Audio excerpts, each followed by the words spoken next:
نے کیا کہا کیا کہا؟ اللہ نے اپنی محبت کو ماں سے تشبیہ دی ہے، باپ سے نہیں دی۔ اور چھوٹا بچہ زیادہ ممتا کو لیتا ہے۔ وہ کہنے لگی فرعون یہ تو میری 2 ہیں، میری 100 ہوتی تو اللہ کے نام پہ آج میں قربان کر دیتی۔ فَاقْضِ مَا أَنْتَ قَاضٍ، کر جو تجھے کرنا ہے۔ تو پاگل ہو گیا، غصے میں کہنے لگا اس کی بڑی بیٹی کو ڈال دو۔ تو انہوں نے اس کو یوں ٹانگوں سے پکڑا اور وہ چیختی چلاتی ہوئی تھی۔ ماں کا ایک بول اس کی جان بچا سکتا تھا، اور پھر گھر جا کے توبہ کر لیتی۔ وہ کہتی یا اللہ مجھے معاف کر دے، میں نے کلمہ کفر کہا۔ اس کو ٹانگوں سے پکڑا ہوا ہے، اس کے ہاتھ نیچے جھول رہے ہیں، اور وہ اماں بھی کہہ رہی کہ مجھے بچا لو۔ ماں نے اپنی آنکھوں سے بچی کو تیل میں یوں ڈوبتے دیکھا، اور پھر وہ ابھری جیسے مچھلی تلنے کے لیے، جیسے مچھلی تلی جاتی تو باہر آ جاتی، اوپر آ جاتی، تو وہ ایسے بلبلے اٹھ رہے تھے۔ وہ ایک ہی لمحے میں اس کی تو جان گئی، ایک آنسو کا قطرہ اس نے نہیں نکلنے دیا اپنی آنکھوں سے، اور اپنے دل کو جب مضبوط کیا تو میرے رب کی غیرت، میرے رب کی رحمت محبت حرکت میں آئی۔ اللہ نے ماں کی آنکھوں سے پردہ ہٹا دیا، اور ماں نے اپنی بیٹی کی روح کو نکلتے دیکھا، اور وہ کہہ رہی ہے اصبری یا ام فإن لك من الأجر كذا وكذا۔ ماں جی ڈرنا نہیں، صبر کرو، جنت تیار ہے، جنت تیار ہے، خوش رہو۔ معصوم بچی کو تو پتہ بھی نہیں تھا کہ کیا ہونے والا ہے، اس کو پکڑ کے یوں ڈالا، اس کی تو آہ بھی نہ نکلی، اور وہ مچھلی کی طرح تلی گئی۔ پھر ماں کا کلیجہ پھٹا، اللہ نے پھر آنکھوں سے پردہ ہٹایا، اور انہیں اپنی بچی کی روح کو نکلتے دیکھا، اور وہ کہہ رہی اصبری یا ام فإن لك من الأجر كذا وكذا۔ ماں جی تھوڑی دیر کا صبر، جنت تیار ہے، جنت تیار ہے، جنت تیار ہے۔ اللہ کو پایا سب کچھ پایا، اللہ کو کھو دیا سب کچھ کھو دیا۔ جب اس کو پکڑ کے لے جانے لگے، اس نے فرعون کو دیکھا۔ فرعون اس کی آنکھوں میں آنکھیں نہیں ڈال سکتا، نظریں نیچے ہوں گی اس کی۔ کہنے لگی میری ایک بات مانو گے، میری ایک خواہش پوری کرو گے؟ فرعون نے پوچھا کیا؟ کہ جب میں بھی جل جاؤں تو میری اور میری بچیوں کی ہڈیوں کو اکٹھے دفن کرنا، باہر پھینک نہ دینا، دفنا دینا۔ فرعون نے کہا تمہاری یہ خواہش پوری کی جائے۔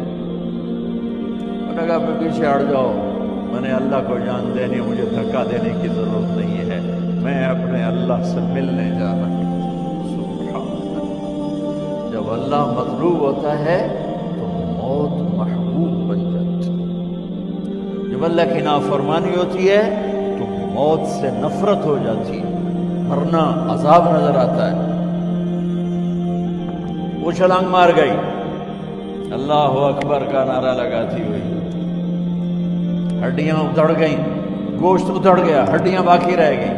فرعون نے کہا ایک ہی جگہ ڈال دو، سب کو دفن کر دو، دفن۔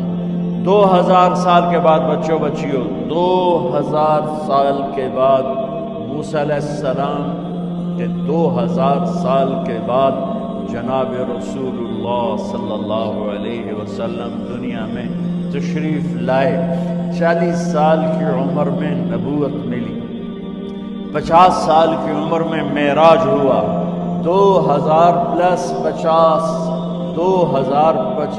سال کے بعد میرے نبی کی سواری بیت المقدس جا رہی ہے، اور بیت المقدس پر جب وہ اوپر پہنچے ہیں تو مصر وہاں سے قریب ہو جاتا ہے۔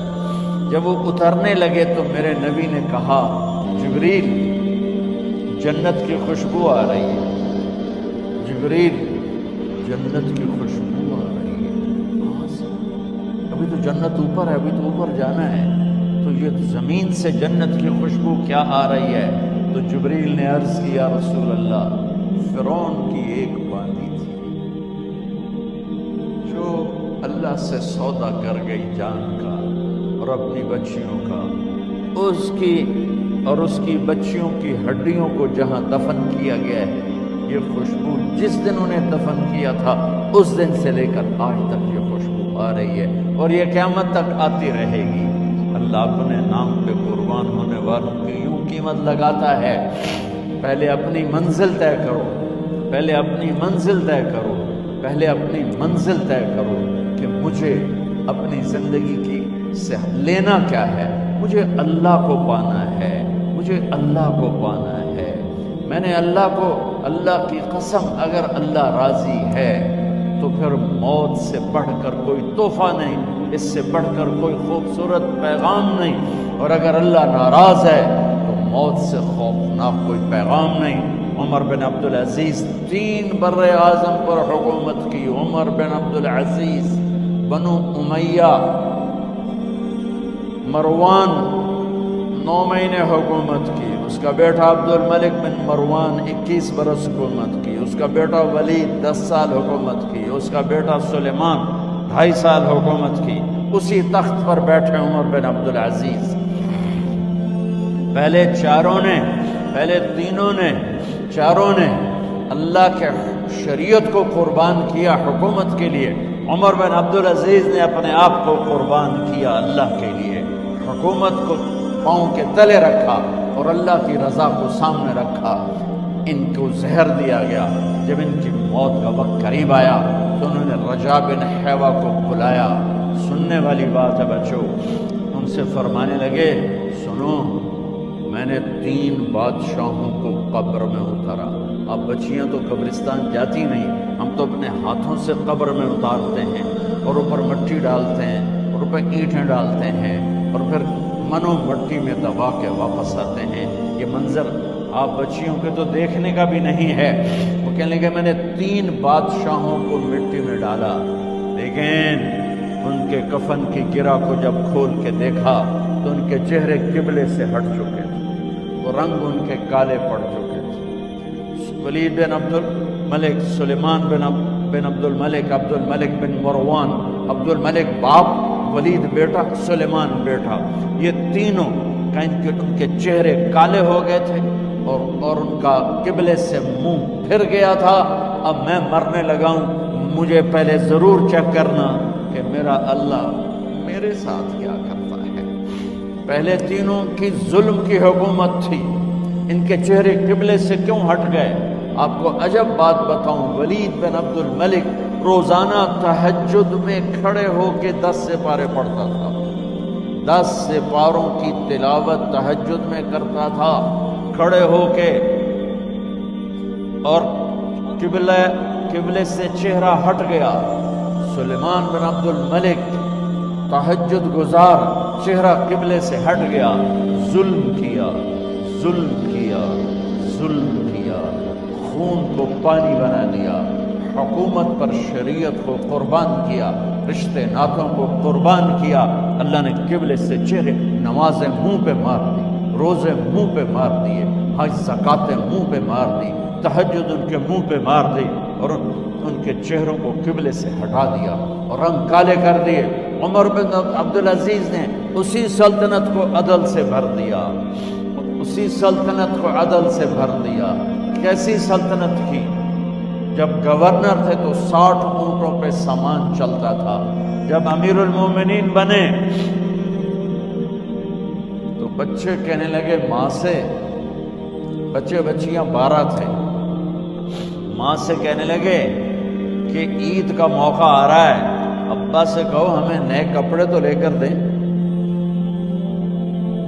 ان کی ماں کا نام ہے فاطمہ، بچوں کی ماں کا نام فاطمہ بنت عبد الملک۔ یہ دنیاوی سٹیٹس میں سب سے بڑی خاتون گزری ہے، آج تک اس کے لیول کی کوئی عورت نہیں آئی۔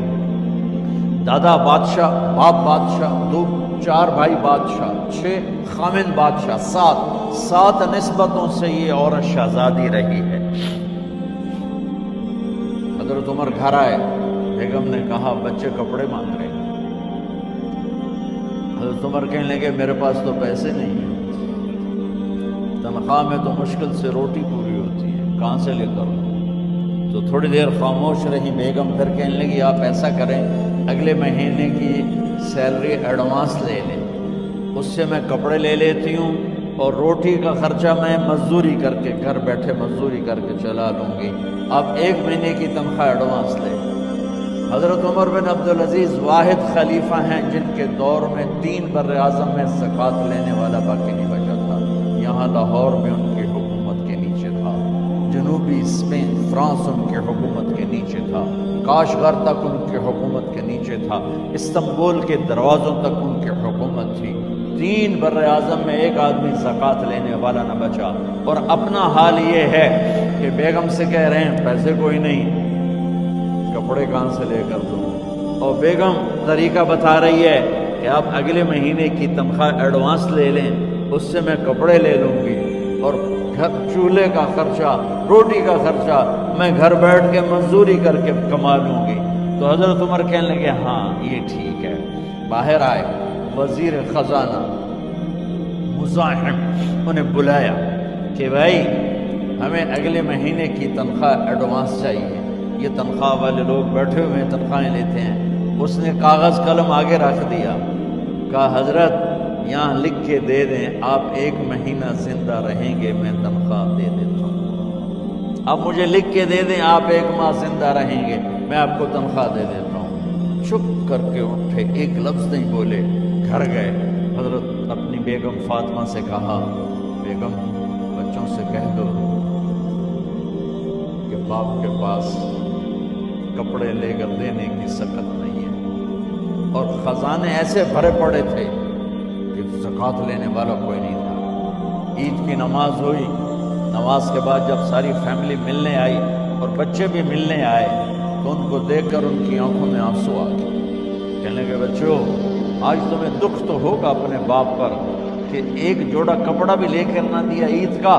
تو ان کے ایک بیٹے نے کہا ابا جان آج ہم بڑے خوش ہیں، ہمارا سر اونچا ہے کہ ہمارے باپ نے مسلمانوں کے مال پہ ڈاکہ نہیں ڈالا، ہمیں قربانی کا بکرا بنایا، لیکن مسلمانوں کے مال میں خیانت نہیں کی۔ یہ ان کا طرز حکومت تھا، اس طرح انہوں نے حکومت کی۔ گھر میں تشریف لائے تو بیٹیوں سے بات کی تو انہوں نے منہ پہ ایسے دوپٹہ رکھا ہو، منہ پہ دوپٹہ رکھ کے بات کرے تو فرمانے لگے کپڑا تو ہٹاؤ، دوپٹہ کیوں رکھا ہوا ہے؟ تو گھر کی خادمہ زور زور سے رونے لگی، کہنے لگی امیر المومنین آج آپ کی بیٹیوں نے کچا پیاز توڑ کے روٹی کھائی ہے تو وہ اس کی بو ہے منہ میں، آپ کو بو سے نفرت ہے اس لیے منہ پہ کپڑا رکھ لیا ہے۔ تو حضرت عمر اتنا روئے کہ ان کی داڑھی تر ہو گئی۔ کہنے لگے آخر میں جب تھوڑا آسرے میں آئے کہا میری بیٹیوں تمہارا باپ تمہیں بڑے اچھے کھانے کھلا سکتا ہے لیکن میں جہنم کو برداشت نہیں کر سکتا، میں جہنم کی آگ برداشت نہیں کر سکتا۔ اب مرنے کا وقت آ گیا۔ جب وہ گورنر تھے تو 60 اونٹوں پہ ان کا سامان چلتا تھا، اور جب وہ امیر المومنین بنے تو عیادت کے لیے لوگ آ رہے تھے تو سالے عیادت کے لیے آئے، فاطمہ کے بھائی کپڑے دیکھے امیر المومنین کے تو بہن کو ایک طرف کر کے فرمایا، بڑے نیک سرداروں میں سے تھے یہ مسلمہ بن عبد الملک، کہنے لگے امیر المومنین کے کپڑے تبدیل کروا دو، لوگ پوچھنے آ رہے ہیں تو میلے کپڑے اچھا نہیں لگتا، کہا جی بھائی کرواتی ہوں۔ اگلے دن جب وہ حال پوچھنے آئے تو پھر وہی کپڑے تھے تو انہوں نے ان کو الگ جا کر کہا بہن میں نے تمہیں کہا تھا کپڑے بدلوا دیتی، کیوں نہیں بدلوائے؟ تو وہ رونے لگی، کہنے لگی کہاں سے بدلواؤں، جوڑا ہی ایک کہاں سے بدلواؤں؟ اور حکومت کتنی تھی؟ 3 بر اعظم، 3 بر اعظم کی حکومت۔ ہمارا تو پٹواری امان کا نہیں ہے، وہ 3 بر اعظم کی سلطنت لے کر ایک جوڑے میں اللہ سے ملنے جا رہا ہے۔ جب ان کا انتقال ہوا سلیمان بن عبد الملک کی ڈیڈ باڈی جب قبر کے قریب لائے اتارنے کے لیے تو ایسے ایسے ہلنے لگا، اس کا پورا جسم ہلنے لگا۔